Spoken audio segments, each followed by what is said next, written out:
About 3 weeks ago from shooting this video, Senator Katie Britt delivered the Republican response for the 2024 State of the Union address. And what we saw was the performance of a permanent politician who has actually been in office for longer than I've been alive. Now, multiple people have messaged me or commented on the channel asking me to analyze this speech because there's something about it that made people feel off. So in this video, we're going to look at the communication behind the address. We are going to look at what she said, but we're going to assess how she said it. What were the persuasive tactics she used, and maybe what did she not do or did a little too much of to miss the mark? Let's get into it. So a few things when we start looking at the speech. The first is where it was held. And what we're going to see is that it was at her kitchen table. This is a strategic choice. There are plenty of official venues that she could have shot this at. But the rhetorical setting is very important because she shot it there for a reason. It is a very interesting choice on her part, but we'll understand a little bit more. In addition, we'll walk through this video starting from the first minute and going to the last minute, assessing it with short clips. If you want to watch the full video uninterrupted, there are so many different versions. I'll put a link in the description below. Also, if you like communication content, subscribe to this channel. That's my whole goal, is to create content that helps us clearly and confidently articulate our core ideas. I just finished the 7 Days for Better Communication resource, completely free, link in the description below. Let's see how she starts. Good evening, America. My name is Katie Britt, and I have the honor of serving the people of the great state of Alabama in the United States Senate. However, that's not the job that matters most. I am a proud wife and mom of 2 school-aged kids. My daughter Bennett and my son Ridgway are why I ran for the Senate. I'm worried about their future and the future of children in every corner of our nation. And that's why I invited you into our home tonight. Okay, the long breath. So the breaths, the smiles, the pacing, you could tell she is a bit nervous. You can also tell that she is reading from a teleprompter. So this is scripted. It is a really interesting task at hand because after the State of the Union finishes, you have a buffer and then you're expected to go on. So you have a general idea of what you're going to say. Once the State of the Union gets close to finishing, you have a speech writing team and they're coming up with content. You're coming up with content. You do a few dry run throughs of trying to actually deliver the content. But in moments like this, a lot of the delivery is up to you. So it is a lot of nerves. I like the idea of her inviting people into her kitchen, but one of the hard parts about doing this is it really amps up relatability, which is a great thing.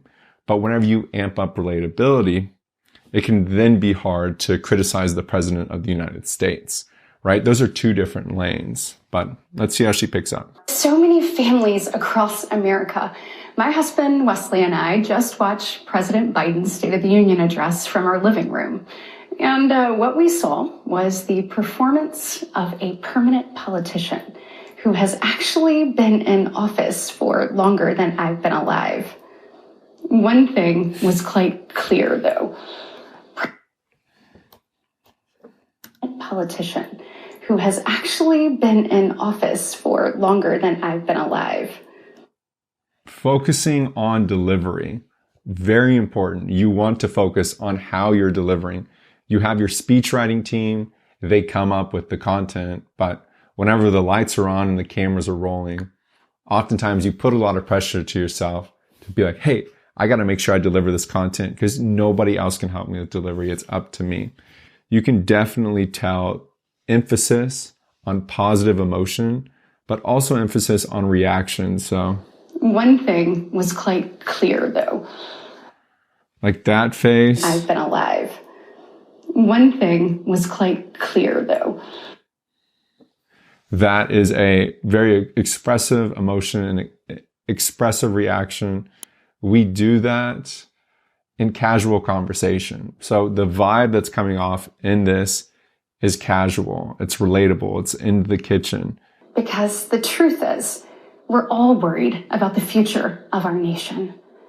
The country we know and love seems to be slipping away, and it feels like the next generation will have fewer opportunities and less freedoms than we did. I worry my own children may not even get a shot at living their American dreams.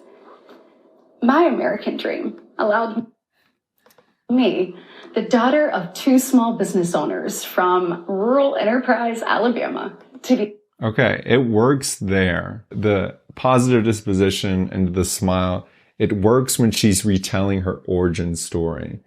She's talking about how both of her parents were small business owners, and she says she had to clean the bathroom at her mom's dance studio. She had to sweep the floor at her dad's hardware store. The true American grit, the entrepreneurial spirit, and that is what made her to be the person she is. So the smile fits that. But what the smile doesn't fit is talking about how her children are not going to have the future that she got to have, and how she feels like her country or our country is slipping away, and that the president is ill-equipped to lead in a time such as this. One big reason why I think this is the case is I think she's trying to do too much. This is very common, especially in politics and especially at a moment like this, because Katie Britt is also viewing this as a campaign speech. It's like Obama whenever he gave the 2004 DNC speech. It was his chance to rally the country. It was his chance to be the face of the Democratic Party. Now, with all of that being said, there's a lot of pressure on this moment for her. And I feel like with that in mind, she wants to do too much in this speech, because as we go a little further on, the smile drops, and the smile is then replaced with more intense, scrutinizing energy that works to criticize the current administration and some acts and the circumstance of the way things are. Of Texas, that's where I spoke to a woman who shared her story with me. She had been sex trafficked by the cartels starting at the age of 12. She told me not just that she was raped every day, but how many times a day she was raped. The cartels put her on a mattress in a shoebox of a room, and they sent men through that door over and over again for hours and hours on end. We wouldn't be okay with this happening in a third world country.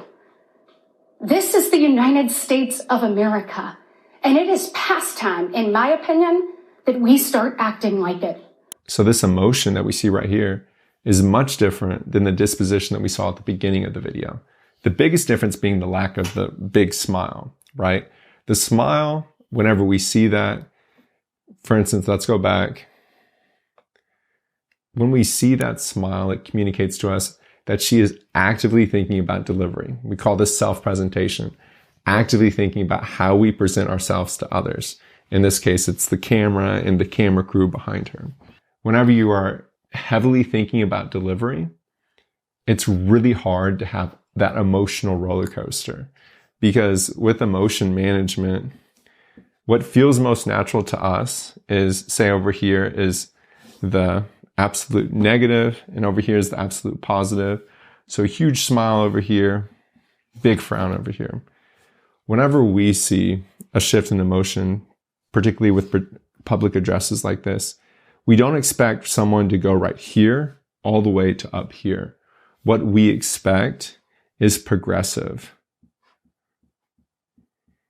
There is a chance to where in the same address of the same speech, you could go from here to here, but it can't happen immediately.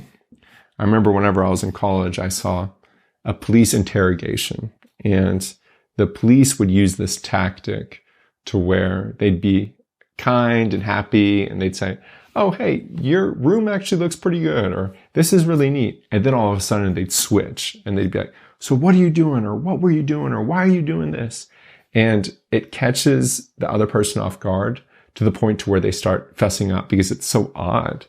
And it gets us thinking, and it puts us on our back heels. So a lot of us, whenever we watch this speech, we thought about that. We thought about, whoa, she was just smiling really big, but now we see a really stern face. Let's find it. Going from this right here, and then in less than 3 minutes or 4 minutes, going to this right here, the shift of emotional expression catches us off guard and it creates dissonance. And anytime we see dissonance in communication, it gets us thinking. And anytime we get thinking, we get extra critical. And I'm not saying the speech was terrible or that she did a terrible job delivering it. What I'm saying is that she wasn't set up for success because it was a very complicated speech content-wise. It was trying to accomplish too many things, and that shift is very sharp, especially when you're sitting at your kitchen table, because you want to be relatable, yet you also want to scowl because there's scrutiny and you're criticizing a policy or a person. It doesn't gel together. But if we were to take it apart, there are things that she did good. For instance, she appealed to emotion really well. At the end, she has a great call to action. So now it's our turn, our moment to stand up and prove ourselves worthy of protecting the American dream. Together, we can reawaken the heroic spirit of a great nation. Because America, we don't just have a rendezvous with destiny. We take destiny's hand and we lead it. That's where you can see this is pre-written. That was a pre-canned line, regardless of what Joe Biden was going to say. They were going to make sure they finished with that. The call to action, I think it's good. I think her disposition fits the mood of, we can do this together. Let's reclaim what's ours. But once she gets near the end, you can tell that she's like, oh, hey, I'm about to finish. I need to make sure I lock in here. And she goes back to the drawn out, overflowing emotions and expressions that make it feel less genuine. Our future starts around kitchen tables just like this, with moms and dads just like you. And you are why I believe with every fiber of my being that despite the current state of our union, our best days are still ahead. May God bless you, and may God continue to bless these United States of America. Okay. And that's the last second right there. See, I imagine she's typically a good speaker. And my goal with these videos isn't to say someone's a bad communicator or a good communicator, but to see what could have been done better or to see what subtracted from the impact. A few things that I think could have improved this is if her team had written something a bit less complex. Like I said in my last video, when you have 3 targets and you have 1 arrow, you're going to have a hard time shooting 1 arrow at 3 targets and hitting a bullseye. But if you take out 3 targets and instead you just have 1 target with 1 arrow, you're going to have a much easier time of filling that target in. So if you want the speech to be essentially a pseudo campaign speech like Barack Obama speaking at the 2004 Democratic National Convention, to where he gets his face out there and he gets to talk about uniting America, which sets him up for a presidential campaign, then that's your goal. Have the campaign speech. Or if you want to take a hard-nosed stance on some of these policies, then maybe smiling in the kitchen may not be the best fit. So I think there are too many targets. The other thing I think of is regarding self-presentation, and whenever we are trying to communicate, but we're doing it in a point to where we're smiling or scowling, or we're trying to really get that oomph in there, going from one end to the other end so drastically sets people back and it gets people thinking. And typically when you get people thinking a ton about how you're speaking, it's not good. You want people to focus on your content and less on how you're actually saying it. In the future, it would be helpful for her to, rather than jumping, to go little by little. And if she wants to go for it and have a speech to where she's very positive and relatable, and then shifts over to being negative and stern, she could go for it, but she's going to have much better luck doing it progressively. Whenever we watch this, we get to think and look at how we would have done it. Maybe we wouldn't have done it any better, but going back and having 20/20 hindsight helps us learn a little bit more. And if you like videos like this, I'm going to keep creating them. In April, I'm actually creating 8 different videos. All of these videos will be looking at different moments in time, conversations or interactions, to see that we can not only listen to them, but learn from them. Subscribe to the channel if you like communication content. I've also created a 7 Days for Better Communication resource. The link in the description below. It's a free resource. All I ask is that you give feedback. I'm trying to make this better so that I can add as much value as I can. If you were to give a speech like this, how would you have done it? And make sure not to have 3 targets, but with each speech have 1 main target. And I hope you hit the bullseye. We'll see you next time.